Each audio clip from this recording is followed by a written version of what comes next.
In this episode, why is it spicy? And on the other hand, why are you eating packing peanuts? Just stop. And on the flip side, we get Mike's official review of Moana 2, and we tell you the universal distance you need to know before you hold the door open for someone. Mike, hit the music.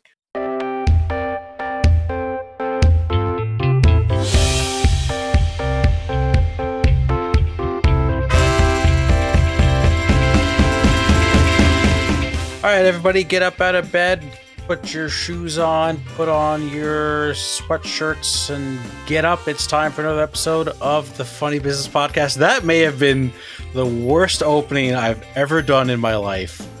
But it doesn't matter because we have a great rest of the show playing for you. Hope you're all having a fantastic day. My name is Matt. Alongside me is my roommate for life, best friend, Mr. Mike Ambita.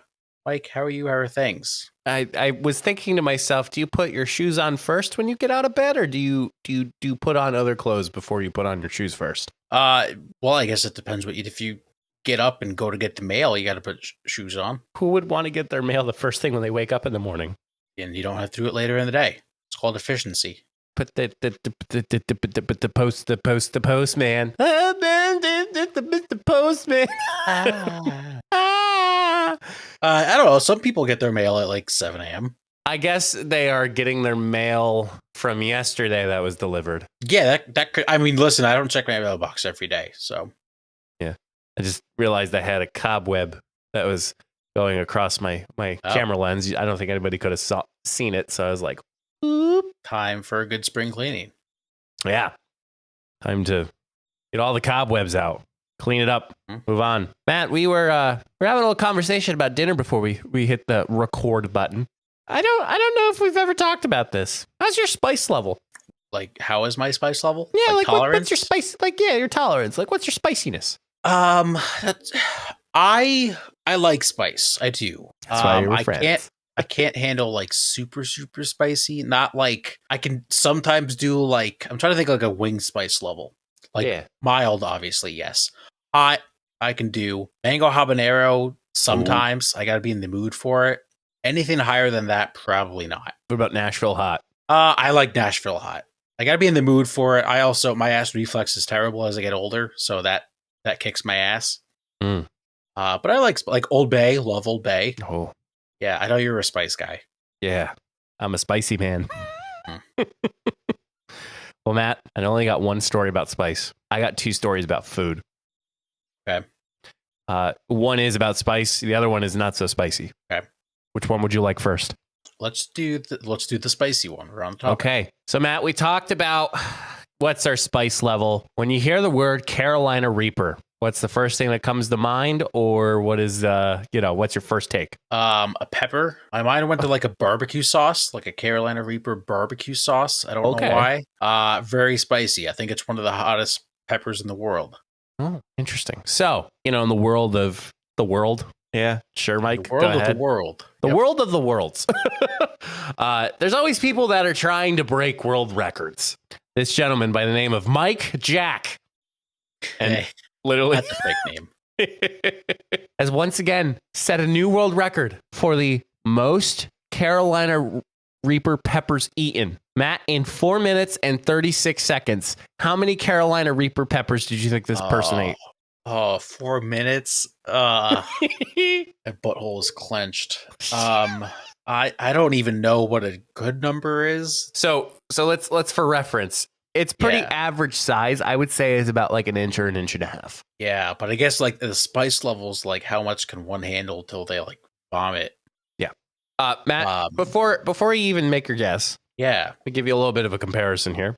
Okay. So the Carolina Reaper, we talk about Scoville heat units.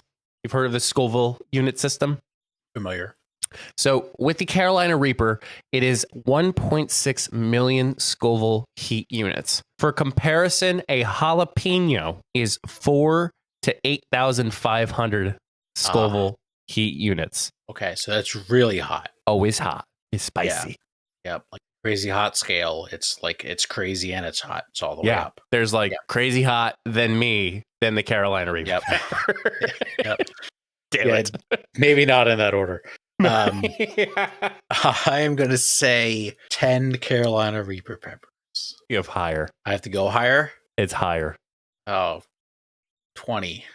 It's between 20 and 30. Okay. Let's go 24. Oh, you know what's funnier than 24? 25. Damn it. Yeah. 25 Carolina Reaper peppers in just 4 minutes and 36 seconds. He already has held many records already in this spice category. Apparently, he's a Canadian YouTuber who is known for extreme eating challenges. Matt, he also set more Carolina Reaper records. So you said 25 as the record for 4 minutes and 36 seconds. How much do you think he did in 6 minutes and 49 seconds? Oh, okay. So you figure 25, like, orange and change. That's like 6 a minute. So 6 minutes and how many seconds? 6 minutes and 49 seconds. Let's take 2 minutes. 12, 40. Close. 50. Oh, damn. So he doubled it. He doubled an it. extra 2 minutes. That's wild. And he also holds a record for 36 minutes and 38 seconds with 100 Carolina Reapers. That's ridiculous. There's no reason for that. Yeah. So you may ask yourself, how does he do it? Yep. Matt, how do you think he does this? He can't have taste buds at this point. They just have to be like burned off. That's the only way I can think of. So I will give a little warning. I know some people may be a little squeamish in this, so I will try to say it in 15 seconds so you can hit the skip button on your Spotify or your Apple Podcast. So he presses his fist against his mouth to keep from spitting any out because involuntary rejection is a thing. And then he admits it's all just a mind trick, but also they really hurt a lot. That's insane. Why would he put himself through that? Science.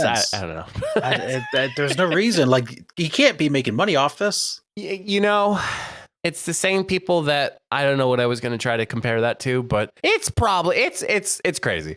Yeah, there's no need for that. Like, I don't even know. You do it for fun. Is that fun? Could you imagine that being fun for yourself? So I am skimming through some of more of this article, and there's more of a fun fact about Mr. Mike.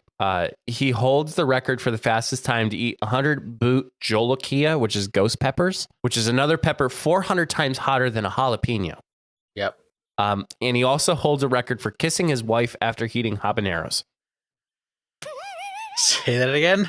He holds a record for kissing his wife after eating habaneros. What does that mean? How many dudes are trying to kiss his wife after eating habaneros? That sounds like he's got a few other questions he needs to ask his wife. That's for better or for worse, or for hotter or for hot or not. Hot or not. Remember that? Yeah. Oh, poor Jamie. All right. New York Post reports the husband and wife team each eat a habanero pepper before locking lips, reveling in the heat of the moment for 15 minutes and 6.5 seconds. Oh, wait. So they're swapping tongues for swapping spit for with 15 minutes? With some habanero hotness to it. So this is like a couple that does this stuff together. Yeah, apparently. They're into spice. Yeah, they're into spice stuff. Now, are they wearing handcuffs while they're doing this? It did not look like it. Guinness World Records is very non-lethal. Well, I meant like pink fuzzy handcuffs. Oh, you mean that? Yeah. No, that really kick up this heat. Why ruin the moment when you already have habaneros in your mouth? That can't be enjoyable for 10 seconds, let alone 15. On lines of this, like eating something spicy then kissing. Like, where do you cross the line? What's something that like Jenna could eat that you'd be like, don't kiss me afterwards for a little bit? Did you have like a particular thought with you in April? Not really. No, I just had a random thought pop in my head. You just pressed that on me as a question. Yeah. I don't even like people say like garlic, but garlic that doesn't really bother me because like garlic's awesome. I don't have too much. Yeah, you know why? Because we're men. When you've been with somebody for 6 years, things don't typically gross you out as much. Yeah, that's true. That's a good point. All right. Well, I'm quickly moving on. So Matt, we talked about eating Carolina Reaper peppers, popcorn. Moving on to the popcorn next. Yep. Matt, your favorite. I am known for eating popcorn. It's a fact. And I totally messed this transition up because I'm not talking about popcorn. Okay. I'm talking about peanuts. Peanuts. I like peanuts. Yeah. Do you like edible peanuts? I prefer edible peanuts. Yes. Yeah. What about packing peanuts? I don't eat packing peanuts. No, that's not a thing. Apparently, there's this trend on TikTok going around where people are eating packing peanuts. You know, I saw there's a new date for another TikTok ban. Maybe we should just let it happen at this point. If this is what's going on. So TikTok users claim they make a, quote, bedtime snack because they melt in your mouth. One TikToker confidently declared, "Does anyone know that lush packing peanuts are edible?" So they say that it's biodegradable packing peanuts, but obviously people are confusing that biodegradable does not equal edible. Just because it dissolves doesn't mean it's safe. I've just turned this into a public service announcement, for crying out loud. You know what else is biodegradable? Human shit. Experts also warn that if you eat these, they can cause bloating, pain, and gas at best, and exposure to carcinogens at worst. I mean, where are we at in society that eating packing peanuts is a trend on social media? Like, Yeah. what do we have to do to like reverse this? Well, and also too, just putting that out there because it's carcinogen, it could potentially cause cancer. So Could kill you. It could kill you. Yeah. Also, it can't be easy to chew. Like, it's got to be a choking hazard. Yeah. What's funny too is that obviously the internet is reacting to this scenario, and it says just because you can doesn't mean you should. Girl, those packing peanuts have been on the ground and touched by who knows how many people. And then the last one, this is how natural selection works in real time. Yeah, that's a good way to put it. This has to be one of the stupidest trends on TikTok.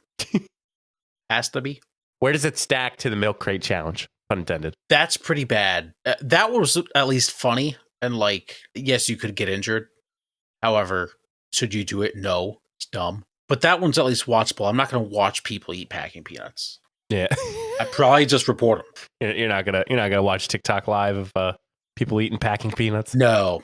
You sure? No, I don't dive in TikTok live unless it's like a video game TikTok live. Those come up very often, and I like watching them. I've been getting them like all the time. Yeah. What game? Pretty interesting. MLB The Show currently. Oh, yeah, of course. Yep. Have like Runaway Cart. I forget the name of the game. Okay. I used to get like Restaurant Simulator Oh, or whatever that was. I haven't gotten that in a little while. no. No. I tell you, a Runaway Shopping Cart is what it's Oh, called. I don't know that one. Basically, it's where you go down this hill and you try to avoid traffic. You do tricks, and it's kind of like Temple Run almost, but there is actually an end. You know, we got to bring back Temple Run. We need another good phone game. I'm trying to think if there's any that are pretty hip right now. What was your favorite phone game of all time? Ooh, that's a good one. Yep, thank you. I liked. There's a lot of good ones. There is. Yeah. Actually, we could table this next week and do Funny Business Power Rankings of phone games. Oh yes. Yeah? You want to do Yes, that? please. Okay. All right. Hell yeah. Cool. That'll give us time to get a good list going. Yes. Okay. All Oh, right. man. Yeah. Yeah. That's going to be electric. Oh man. I got a bunch going through my head. I do in my head because just from experience, but I cannot for the life of me remember the names of them. That's going to be tough. Like there's one in my head that like I know what I call it, but I don't know if that's the name of the actual app. Google it and just put like random names and put phone game and then see if it shows up. Yeah, that's 2 pieces of advice. We're already throwing some advice. Don't eat packing peanuts, and just be mindful of your digestive system when you get into the Carolina Reaper pepper thing, especially you try to break your world records. See a doctor, please. Yeah. Take care of your bodies too. Just don't eat a lot of one thing. It's not good for you. So speaking of TikTok, have you seen the new date for the TikTok ban? No. Yeah, it's my birthday. Oh. Yep. Supposedly April 5th. Why does it happen on a weekend? I don't know. Why it can't happen on like a Wednesday? Just make it convenient for everybody. Probably everybody is gone to work. Well, I shouldn't say gone to work from home, but all the TikTok HQ's gone working from is home, so it's probably better just doing that. It's not going anywhere. That's my official opinion. Yeah, I believe so. Yeah. All right, we're gonna slide on in the second half of the show. We got some Say What. So this week is the March Madness tournament. It's great. Not going to go too in depth into it. Okay. St. Joe's, However, go all the way. Didn't make it. Oh shit.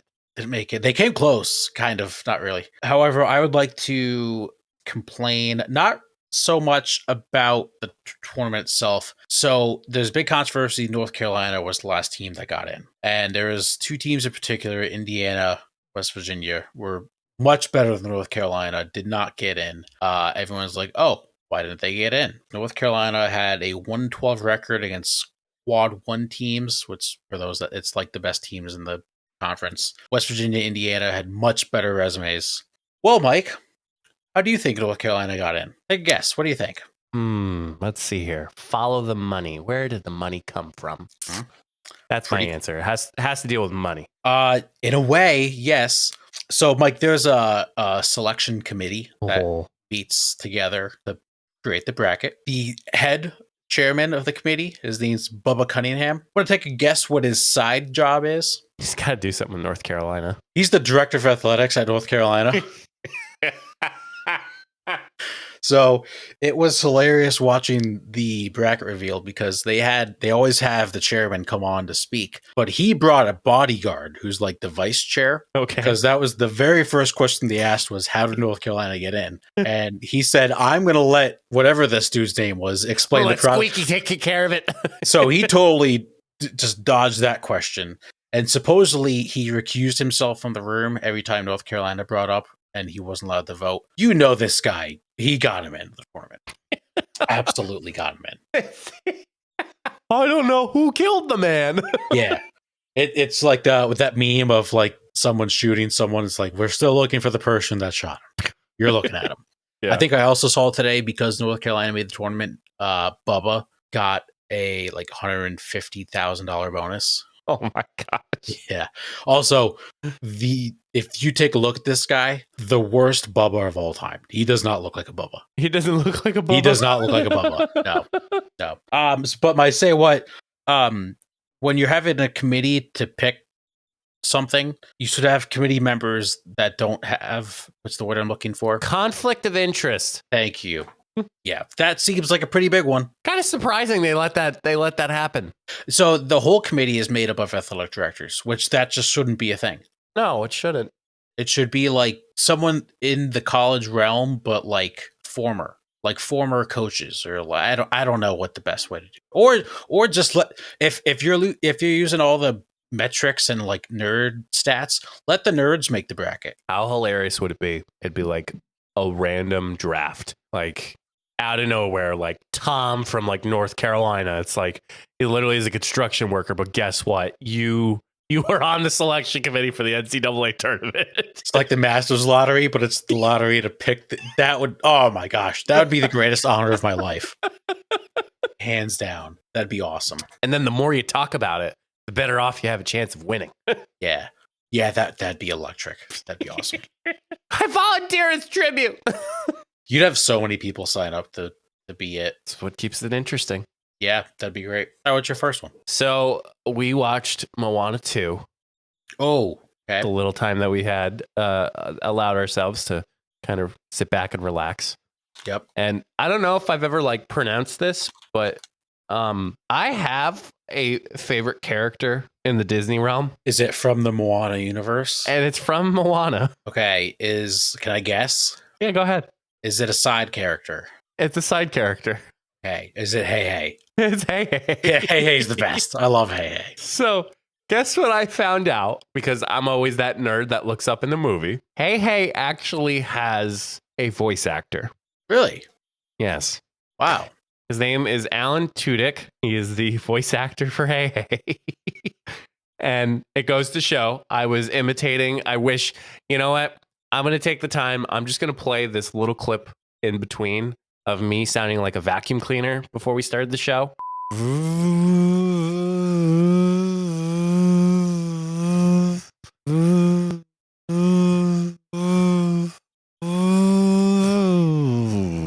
I'm totally qualified to be Hey Hey.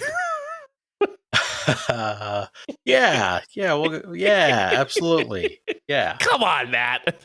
It was something. I can't believe he actually has a voice actor. I thought that was just like a CGI. I don't know. Yeah, like it's generated, or like you go out and you record but then like you think about it, like he really has like specific reactions in the movie. So like, of course they're going to need somebody that actually can act those out. I just find it so fascinating. Like I thought Vin Diesel for I Am Groot was like hilarious enough, but literally they have a freaking rooster being voice acted by a man. Yeah, that is funny. You make a good point. So I have not seen Wanda 2 yet. However, how many tomatoes do you give it? I forget how many tomatoes I can give. I think it's 100. Really? I think. Out of a percent? Yeah, Rotten Tomatoes. You can get like a 99% of Rotten Tomatoes, right? I would say a 77%. Okay, I feel like that's pretty good. You liked it? It was all right. I think it followed the same, not that I'm spoiling anything, but I think it followed the same format as the first movie. Like kind of how the exposition and then like the climax and the rising action, the climax, the falling action, the resolution, like all was kind of the same as it was compared to the first movie. Okay. We forgot that there's a lot of singing involved in Moana. How do you feel about that in a movie? I think what's tough is, and I mentioned this when we were watching it, like the first Moana movie had some bangers. It had You're Welcome. It said, How Far I'll Go. But like you having now a sequel to the movie, now you're trying to figure out like, okay, like what's the next banger? And it's tough because you're really hoping, I think in most part, I was hoping Maui could sing You're Welcome in the second movie. He did not sing that at all. So it's like tough. Like I get it. Is it worth watching? Yeah. I think it's a feel good movie. It's an easy movie. Cool. I'll check it out. You're welcome. Thank you. All right, my second one. This is a problem. I'm not going to say epidemic, but it's a problem across the world that everybody has that we need to figure out. Measles. No. No. It was crazy this past week, though. Like looking back on like it's been 5 years since everything. That was kind of freaky. 5 years is wild. I felt like it was yesterday, man. It does, yeah. And we keep talking about like, oh yeah, we stream like twice a week, and then like we'd record on like a Monday at like 4:00 because it was like nothing to do. Like because you saw the post of like 5 years ago today, this happened, and it's still wild to me that like me and my family were in Florida. We flew home like 3 days before they shut down the airlines. I was in Florida too. Yes, yeah, that's right. All right, but back to the topic. We all face this problem. So, Mike, I think we need to decide right here, right now, on the Funny Business Podcast, how to solve it. We need a universal distance on when to know if we should hold the door open for someone behind us or not. Far too many times, we either hold it too long or we don't hold it enough. So we need a universal, like everybody needs to agree on a certain distance or a certain amount of steps that you take. Or I think we're thinking about this the wrong way. I think we need to think radius instead of distance. That's the same thing. It's the same measurement, but whatever. Like, Anyway, my rule of thumb is if I am in a close vicinity, and I would say like 12 feet. Like if I'm 12 feet away from somebody, we talked about how, 5 years ago, like 6 feet apart. Yeah. Think about 12 feet apart. If somebody is in a 12 feet distance from me and is going into the door, then I keep the door open. I'm trying to think how many steps it takes me to walk 12 feet. 12. What? What is happening to you right now? No, I think I could do 12 feet in like 7 steps. Okay. I think that, I would say 12 feet or 7 steps. All right, go on, Short King. Now that's just uncalled for. What You're not what is happening to you right now? I don't know. Take a break. Drink some water. Okay. I'll mute myself. Okay.